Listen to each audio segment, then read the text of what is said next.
after devastating floods hit China. The Communist Party knows who to blame, and they know how to get people mad.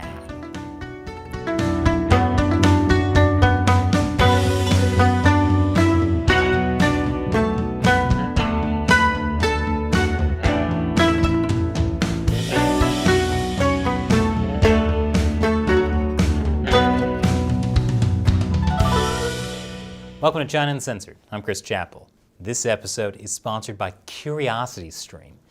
It's great for people like you who love watching videos and learning cool stuff. CuriosityStream has a huge selection of documentaries and non-fiction TV shows, and I'll show you more at the end. So, last week, I told you about the terrible flooding in China's Henan province. Millions of people have been affected by the floods, and there's been at least $2 billion of economic damage. The official death toll so far is 71 people, with 5 people missing. But the real death toll is likely higher, since Chinese authorities usually suppress that kind of information. In the aftermath of this tragedy, the Chinese Communist Party knows who to blame for their problems: foreign reporters. I'll explain why in a moment. But first, we're still learning about the impact of last week's flooding. We saw lots of videos of flooding in Zhengzhou, the capital city of 12 million people. But other cities, like Xinjiang, have also been hit with devastating floods. And rural areas have as well. More than 1 million farm animals died in the floods. And since Henan is a huge supplier of pork, the flooding could lead to food shortages down the line. China's social media has played a huge role in response to the floods, helping people share information about the crisis, and even speeding up rescue efforts. People are also using social media to search for missing friends and family, which suggests the official number of only 5 missing people is way too low. So social media can be a huge headache for the Chinese regime. For example, people questioned why authorities weren't more prepared for the flooding. Zhengzhou is part of a project known as sponge cities, which were supposed to use sustainable infrastructure to help absorb water and mitigate flooding. It's a huge multi-billion-dollar infrastructure project. So when people started to question the government's response to the floods, including the Sponge City project, they started getting censored. Officials defended the Sponge City project, saying that it wasn't designed to deal with flooding this severe. I mean, the whole point of a massive infrastructure project is that it only works sometimes. Another issue has been the flooding in the Zhengzhou subway. Officially, 14 people drowned in the flooded subway trains, while 500 were rescued. Multiple videos emerged of people standing neck deep in water. A viral post from someone claiming to be a subway worker accused the Zhengzhou subway authorities of causing the disaster through mismanagement. It was quickly censored. Meanwhile, people put flowers outside the subway station to mourn the people who died. But then authorities put up plastic barricades around the flowers. That image went viral and was widely criticized on social media. That night, Zhengzhou residents took down the barricades and vowed to do it again if authorities replaced them. Authorities did put the barricades back up again, and people took them down again. All of this shows how sensitive natural disasters are for the Chinese Communist Party. But they have a way to deal with these disasters. I'll tell you more after the break. Welcome back. Natural disasters are a problem for the Chinese Communist Party.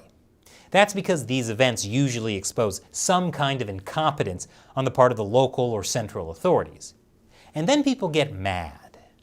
So when disasters happen, no matter the situation, Chinese state propaganda shifts as quickly as possible to talking about the rescue efforts, especially about how the state is launching massive rescue efforts, or how rescue efforts are accelerating. You get the picture. The state becomes the hero again. In fact, the Chinese Communist Party's censorship instructions explicitly tell media to report like this. We know this because China Digital Times publishes official censorship directives that have been leaked online. Here's an example. Regarding the heavy rain striking Henan and other places, shift the focus of reporting toward post-disaster recovery. Instructions also say to make sure to follow the official statistics on casualties and property damage. Because if you don't, like if you report on the dozens of people looking for missing family members, you might accidentally show the official statistics are a bunch of lies. Chinese people are used to obeying the government, but most people also don't trust the government. When something happens that makes the authorities look bad, many people know the official sources are lying to them. For example, authorities in state-run media claimed that everyone had been rescued from the flooded subway when people were still trapped. Staff at one station told a man all passengers had been evacuated, but had to acknowledge that wasn't true after he started a video call with his wife, who was still trapped on board a train. That's pretty bad, and it makes Chinese people pretty angry. But the good news for the Chinese Communist Party is that they can always use social media to redirect that anger. And in the aftermath of the Henan floods, they've redirected it towards foreign reporters. It all started with this BBC News story by journalist Robin Brant, who was reporting from Zhengzhou. In the last few days, hundreds of thousands of people were evacuated from in or around this city. But the most troubling question that remains amidst the stench of dirty water here is how was it that a station on this line came to be overwhelmed by rainwater and passengers left to die on the platform? Okay, that's maybe a little dramatic, but Chinese nationalistic netizens accused Brant of smearing China's reputation. They started an online manhunt for him.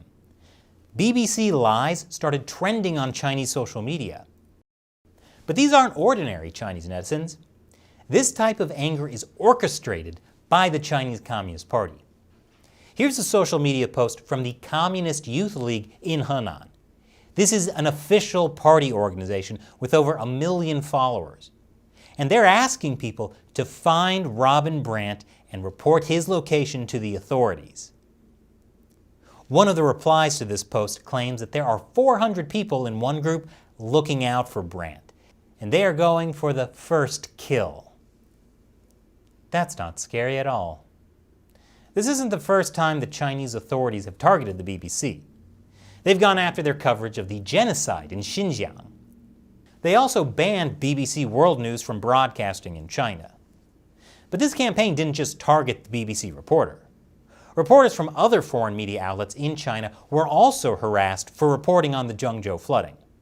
In one case, a reporter from Deutsche Welle and a LA Times reporter were surrounded by an angry crowd.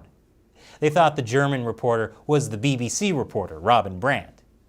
You know what they say, all white guys look alike. The crowd kept pushing the reporter and telling him not to smear China. Once they realized he wasn't Brant, they calmed down, and some of them apologized. And that wasn't the only incident. A reporter from Al Jazeera said people called the police on them while they were filming. The same thing happened to an AP reporter. A netizen called the LA Times reporter a Chinese race traitor. Some reporters said they received threats of violence against their families on their private cell phones. Like I said, this is not just a spontaneous outburst of angry Chinese people. This is a harassment campaign orchestrated by the Chinese Communist Party. I'll explain after the break. Welcome back. The anger at foreign reporters covering China's massive flooding is not just a spontaneous thing from random citizens. The Chinese Communist Party is leading the charge and redirecting people's genuine anger from being against the Communist Party towards targeting foreigners. And Chinese state-run media have joined the fray. My favorite state-run media, the Global Times, published this article about the harassment of foreign journalists. Basically, it serves them right for trying to discredit the Chinese government. It essentially blames the journalists for being a political tool of the West. It accuses them of reporting negatively on the Chinese regime at the service of the West's strategic competition with China. Now, there's definitely some projecting going on here. Chinese state-run media is a political tool of the state. So they assume all foreign media are political tools of other states too. Ironically, the party is actually telling us what they do themselves. They use the media as a political tool to stir up public opinion, like by accusing foreign journalists of smearing China. And what if the journalists don't want to be a political tool of the West? Easy. They should persuade their political elites to remain rational and objective on China-related issues. And in case you don't speak fluent Chinese propaganda, let me spell that out for you. Foreign journalists should stop being a tool of the West. Instead, they should be a tool of the Chinese Communist Party. I also find it interesting the Global Times doesn't say reporters should persuade their governments or the people of their countries, but their political elites. Again, the party is telling us what they're doing. They're targeting the elites of other countries and bringing them over to the party's point of view, which is how we get investment company BlackRock telling wealthy Americans to unleash the potential of Chinese bonds. But this campaign to blame foreign journalists has been great for the Chinese regime. They get to distract Chinese people from being angry at the Chinese authorities. They get to intimidate foreign reporters working in China. And they get to berate the West for being unfair to the Chinese Communist Party. Now, how about those Chinese bonds? And this episode has been sponsored by CuriosityStream. CuriosityStream is a streaming platform with dozens of collections of fascinating TV shows, including award-winning and original programming. For example, China's Last Stand.